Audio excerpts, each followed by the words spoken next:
नमस्कार। आज हम इतिहास के एक बहुत ही अहम और दिलचस्प विषय पर बात करेंगे।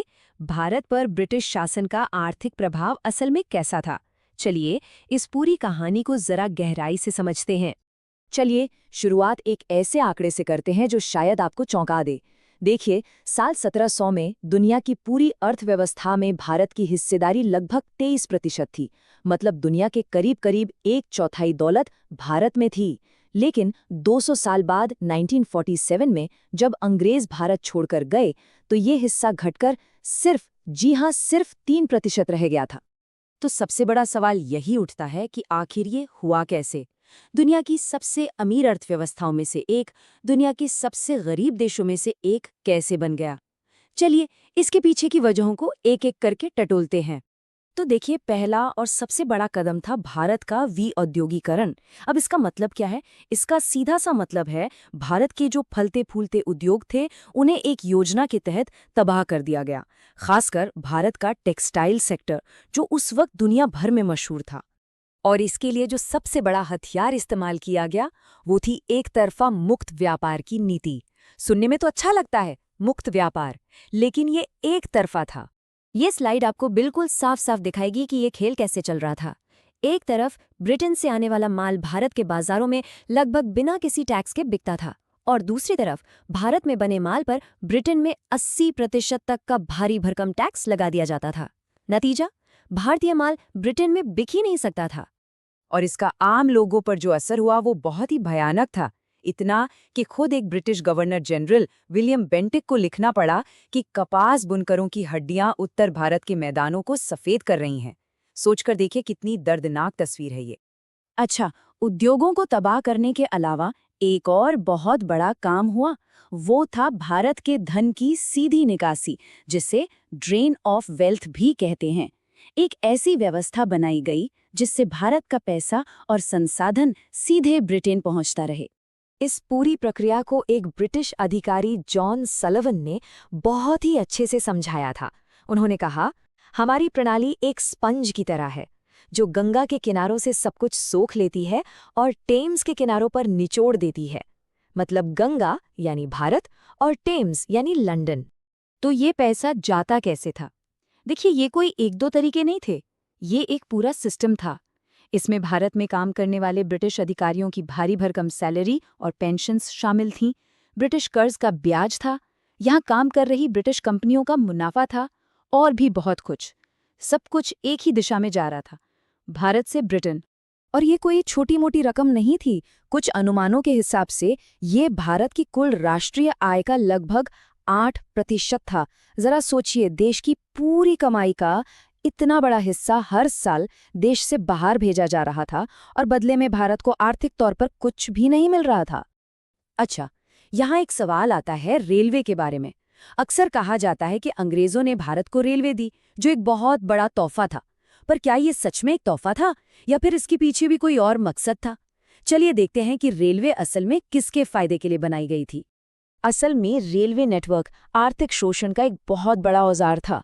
इसके दो मुख्य उद्देश्य थे।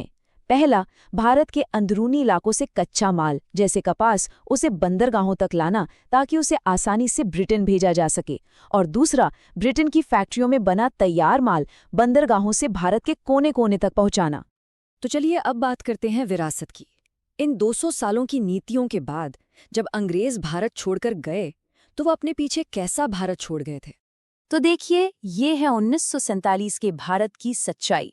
साक्षरता दर सिर्फ 16% थी। एक आम भारतीय की औसत उम्र महज 27 साल थी।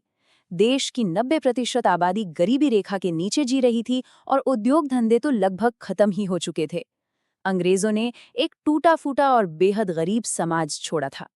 और ये एक आंकड़ा कि एक औसत भारतीय की उम्र सिर्फ 27 साल थी, ये अपने आप में पूरी कहानी कह देता है। ये सिर्फ नंबर नहीं थे, ये उस वक्त करोड़ों लोगों की जीती जागती दर्दनाक हकीकत थी। और ये सब हमें आज एक बहुत ही ज़रूरी सवाल पर लाकर खड़ा करता है, जिस पर हमें सोचना चाहिए। उस औपनिवेशिक दौर की आर्थिक नीतियों की जो विरासत थी, उसका कितना असर आज भी हमारी अर्थव्यवस्था और हमारे समाज में बाकी है। एक दिन कुछ अजनबी उस घर में व्यापार करने के बहाने घुसते हैं और धीरे धीरे पूरे घर पर कब्जा कर लेते हैं। बिल्कुल। और फिर वो तिजोरी खाली कर देते हैं, सारा कीमती सामान लूट लेते हैं और जाते जाते घर के दालान में एक पक्की सड़क बना देते हैं, मुख्य रूप से इसलिए ताकि लूटा हुआ माल आसानी से बाहर ले जाया जा सके। सही कहा। और फिर दरवाजे से बाहर निकलते हुए पलट कर कहते हैं कि आपको हमारा शुक्रिया अदा करना चाहिए, हम जाते जाते ये शानदार सड़क और आधुनिकता का उपहार देकर जा रहे हैं। बिल्कुल। और आज की हमारी इस गहरी पड़ताल का मुख्य उद्देश्य इसी छलावे को डिकोड करना है। आज हम भारत में ब्रिटिश शासन के ऐतिहासिक विश्लेषण में गहराई से उतरने वाले हैं। और इसके लिए हमारे पास कुछ बहुत ही ठोस स्रोत हैं। हाँ, हमारा मुख्य आधार है डॉक्टर शशि थरूर की चर्चित पुस्तक इन एरा ऑफ डार्कनेस और उनका वो मशहूर ऑक्सफोर्ड यूनियन भाषण जिसने पूरी दुनिया में एक नई बहस छेड़ दी थी। इसके साथ ही हम द गार्जियन के एक विस्तृत लेख, शब्दांकन और जनसत्ता की पुस्तक समीक्षाओं और उस ऑक्सफोर्ड यूनियन डिबेट के ट्रांसक्रिप्ट्स को भी खंगाल रहे हैं, ताकि तस्वीर पूरी तरह साफ हो सके। इस चर्चा का हमारा मिशन ये समझना है कि क्या ब्रिटिश राज ने वास्तव में भारत को आधुनिकता का कोई उपहार दिया था या फिर ये मानव इतिहास की सबसे बड़ी आर्थिक और सामाजिक लूट थी, जो कि एक बहुत ही बड़ा और जटिल सवाल है। बिल्कुल है, पर गहराई में उतरने से पहले एक अनिवार्य निष्पक्षता की घोषणा करना बहुत जरूरी है। चूंकि इन स्रोतों में कुछ राजनीतिक और ऐतिहासिक रूप से संवेदनशील विचारधाराएं, मतलब वामपंथी और दक्षिणपंथी, दोनों शामिल हैं, इसलिए यह स्पष्ट करना जरूरी है कि हम किसी भी पक्ष या विचारधारा का समर्थन नहीं कर रहे हैं। जी, हमारा उद्देश्य केवल मूल स्रोतों में दी गई जानकारी और विचारों को निष्पक्ष रूप से सामने रखना है। ठीक है, चलिए इसके हर पहलू को खोलकर समझते हैं। अगर हम उस दौर की भारतीय अर्थव्यवस्था को देखें तो ये कुछ ऐसा लगता है जैसे किसी चलते फिरते मुनाफे वाले कारखाने पर कब्जा कर लिया गया हो। बिल्कुल। उसकी मशीनें तोड़कर कबाड़ में बेच दी गईं और फिर वहां के मजदूरों को अपने ही बनाए महंगे उत्पाद खरीदने पर मजबूर कर दिया गया। अगर हम इसे बड़े परिदृश्य से जोड़कर देखें तो यह धन की निकासी या ड्रेन ऑफ वेल्थ का सबसे सटीक उदाहरण है। तो ये आर्थिक गिरावट आखिर कितनी बड़ी थी? देखिए, जब 1700 के आसपास अंग्रेज भारत आए तब वैश्विक जीडीपी में भारत की हिस्सेदारी लगभग 23 से 27% के बीच थी। अरे वाह, 27%! हाँ, उस समय का भारत पूरी यूरोप की संयुक्त अर्थव्यवस्था से भी बड़ा था। लेकिन 1947 में जब वो गए तब यह हिस्सेदारी 4% से भी कम रह गई थी। लेकिन एक मिनट, 27% से सीधा 4% से भी कम, ये तो कोई छोटी मोटी गिरावट नहीं है। आखिर ये पैसा निकाला कैसे गया? ये एक सोची समझी नीति थी। शुरुआत में British east India company Bharat से कपड़ा और मसाले खरीदने के लिए ब्रिटेन से सोना और चांदी लाती थी। मतलब एक सामान्य व्यापार की तरह। बिल्कुल। लेकिन 1765 में जब उन्हें बंगाल में दीवानी यानी टैक्स वसूलने का अधिकार मिल गया तो खेल पूरी तरह बदल गया। तो क्या उन्होंने अपना पैसा लाना बंद कर दिया? एकदम सही। अब वे भारतीयों से ही टैक्स वसूलते थे और उसी टैक्स के पैसे से भारत का सामान खरीदकर यूरोप में भारी मुनाफे पर बेचते थे। अरे, मतलब भारत के ही पैसे से भारत का सामान खरीदा और मुनाफा सीधा लंदन भेज दिया। ये तो व्यापार था ही नहीं। नहीं, ये सीधे तौर पे एक लूट थी और इसी ने भारत के विऔद्योगीकरण की नींव रखी। स्रोतों में कपड़ा उद्योग का भी बहुत जिक्र है ना? हाँ, थरूर की किताब में एक बहुत ही दर्दनाक वाकया है। भारत का कपड़ा उद्योग, विशेष रूप से ढाका की मलमल, दुनिया भर में मशहूर था। जब ब्रिटेन में खुद की कपड़ा मिलें खुलने लगी तो उन्हें भारतीय कपड़ों से खतरा महसूस हुआ। तो क्या उन्होंने अपनी मिलों की गुणवत्ता सुधारी? नहीं, उन्होंने भारतीय कपड़ों पर 70 से 80% तक भारी टैरिफ लगा दिया। 80%? ये तो किसी भी उद्योग को खत्म करने के लिए काफी है। और बात सिर्फ टैक्स तक नहीं रुकी। जो बुनकर ये बेहतरीन कपड़े बनाते थे उन पर इतना जुल्म ढाया गया कि कई कुशल बुनकरों के अंगूठे तक काट दिए गए और उनके करघे तोड़ दिए गए। अरे बाप रे, ये तो बहुत ही भयानक है। ये सिर्फ एक उद्योग का गिरना नहीं था, ये तो एक पूरी कला की हत्या थी। और जो देश दुनिया का सबसे बड़ा कपड़ा निर्यातक था उसे ब्रिटिश मिलों में बने सस्ते कपड़ों का आयातक बना दिया गया। इसी संदर्भ में मुझे रॉबर्ट क्लाइव का एक किस्सा याद आ रहा है। हाँ, रॉबर्ट क्लाइव का मामला इस पूरी व्यवस्था का सबसे नंगा सच है। 1757 के प्लासी के युद्ध के बाद क्लाइव ने अकेले लगभग 4 लाख पाउंड की संपत्ति जुटाई थी। 4 लाख पाउंड उस जमाने में? जी, उस जमाने में ये अकल्पनीय रकम थी। और मजेदार बात तो ये है कि हिंदी का शब्द लूट उसी दौर में अंग्रेजी डिक्शनरी का हिस्सा बन गया था। बिल्कुल, वो शब्द सिर्फ डिक्शनरी में ही नहीं जुड़ा बल्कि उनकी पूरी प्रशासनिक व्यवस्था और आदतों का एक स्वाभाविक हिस्सा बन गया था। लेकिन देखिए, इस विकास की दलील पर मुझे एक सवाल पूछना है। नियाल फर्ग्यूसन जैसे साम्राज्यवादी समर्थकों का हवाला देते हुए कई लोग कहते हैं कि लेकिन क्या अंग्रेजों ने रेलवे, सड़कें और बुनियादी ढांचा नहीं दिया? हाँ, ये तर्क बहुत बार दिया जाता है। तो क्या ये एक बड़ा लाभ नहीं था? आखिर वो ढांचा तो यहीं रह गया ना? ये एक बहुत ही भ्रामक तस्वीर है। ये जो उपहार बताए जाते हैं, ये असल में निष्कर्षण या एक्सट्रैक्शन के उपकरण थे। कैसे? 1843 में गवर्नर जनरल लॉर्ड हार्डिंग ने स्पष्ट रूप से लिखा था कि भारत में रेलवे का निर्माण वाणिज्य और देश पर सैन्य नियंत्रण के लिए किया जाना चाहिए। मतलब मकसद भारतीयों की यात्रा को आसान बनाना बिल्कुल नहीं था? बिल्कुल नहीं। मुख्य उद्देश्य भारत के कच्चे माल जैसे कोयला, लौह अयस्क और कपास को अंदरूनी इलाकों से बंदरगाहों तक तेजी से पहुंचाना था। भारतीय रेलवे को एक औपनिवेशिक घोटाला भी कहा जाता है। घोटाला? इसका निर्माण तो हुआ था ना? निर्माण हुआ था, लेकिन इसका अर्थशास्त्र समझिए। भारतीय रेलवे का निर्माण पूरी तरह से भारतीय करदाताओं के पैसे से हुआ था। अच्छा। लेकिन ब्रिटिश निवेशकों को उनके निवेश पर दुगने रिटर्न की गारंटी दी गई थी। मतलब अगर नुकसान हुआ तो वो भारतीय भरेंगे और मुनाफा हुआ तो वो अंग्रेजों का। हाँ, और स्रोतों के अनुसार 1 मील रेलवे बनाने का खर्च उस समय कनाडा या ऑस्ट्रेलिया जैसे देशों की तुलना में भारत में 2 गुना था। 2 गुना? तो आधा पैसा सीधे बिचौलियों की जेब में जा रहा होगा। बिल्कुल। और इसके साथ ही एक गहरा नस्लवाद भी जुड़ा हुआ था। नौकरियों में, है ना? जी, सभी प्रमुख पदों पर, यहाँ तक कि टिकट कलेक्टर जैसे पदों पर भी केवल श्वेत लोगों को रखा गया। लेकिन भारतीय तो बहुत तेजी से नई तकनीक सीखते हैं। स्रोतों में जमालपुर और अजमेर के वर्कशॉप्स का एक बड़ा रोचक प्रसंग है। हाँ, वो वाकया बहुत महत्वपूर्ण है। 1862 में जमालपुर और अजमेर में ट्रेनों के रखरखाव के लिए वर्कशॉप स्थापित किए गए थे। वहां के भारतीय मैकेनिक इतने कुशल हो गए कि 1878 आते-आते वे खुद ही बेहतरीन लोकोमोटिव यानी रेलवे इंजन बनाने लगे। क्या बात करें, मतलब सिर्फ रिपेयर नहीं, पूरी तरह से नया इंजन। हाँ, और इससे घबराकर ब्रिटिश संसद ने 1912 में बाकायदा एक कानून पारित किया जिसने भारतीय वर्कशॉप्स में लोकोमोटिव के निर्माण पर ही रोक लगा दी। ये तो हद हो गई।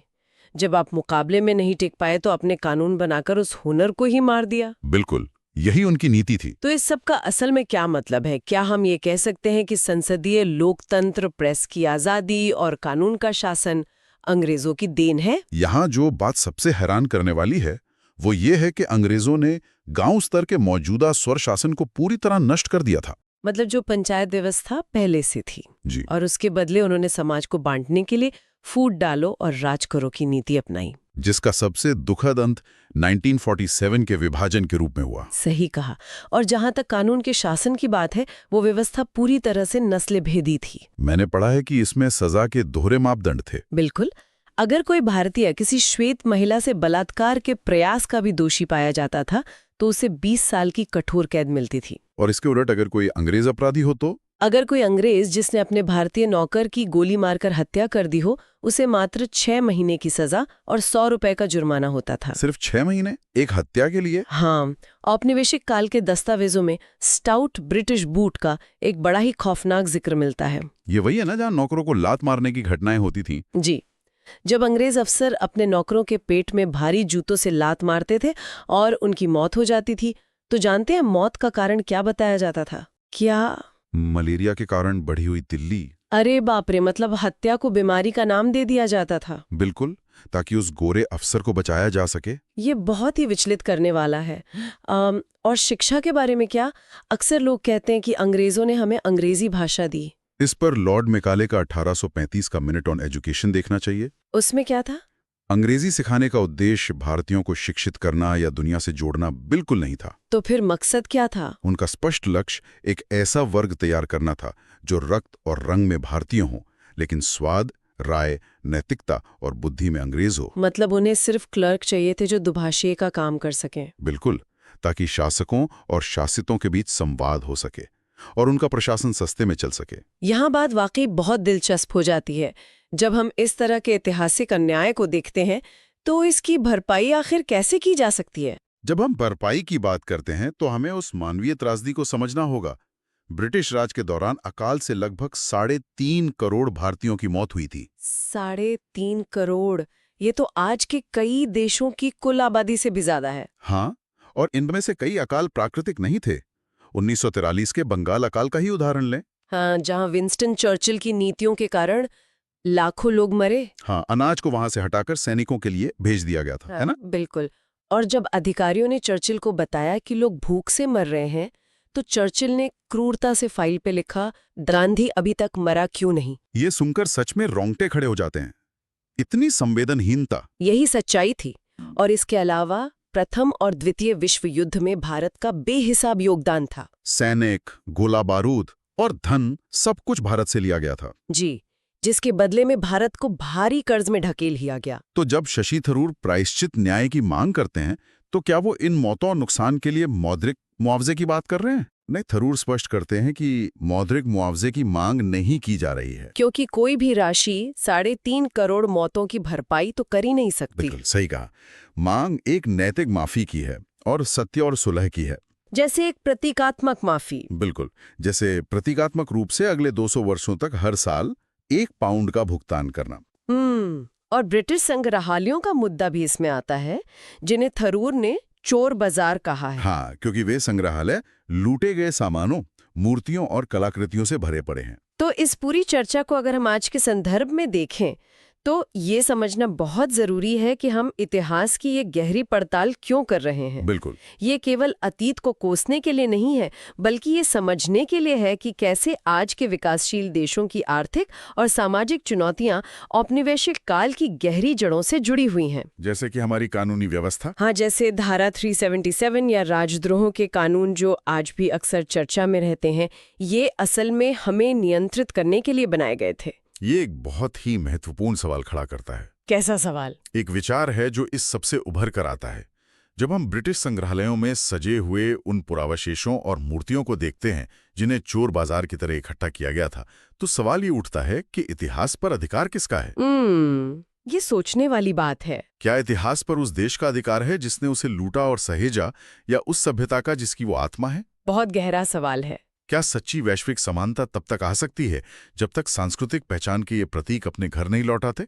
ये वाकई एक ऐसा विचार है जो हमारे श्रोताओं को लंबे समय तक सोचने पर मजबूर करेगा। इतिहास केवल पीछे मुड़कर देखने के लिए नहीं है, ये हमारे आज और कल को समझने का एक नजरिया है। और इसी गंभीर और विचारणीय टिप्पणी के साथ हम आज के इस गहन विश्लेषण को यहीं समाप्त करते हैं।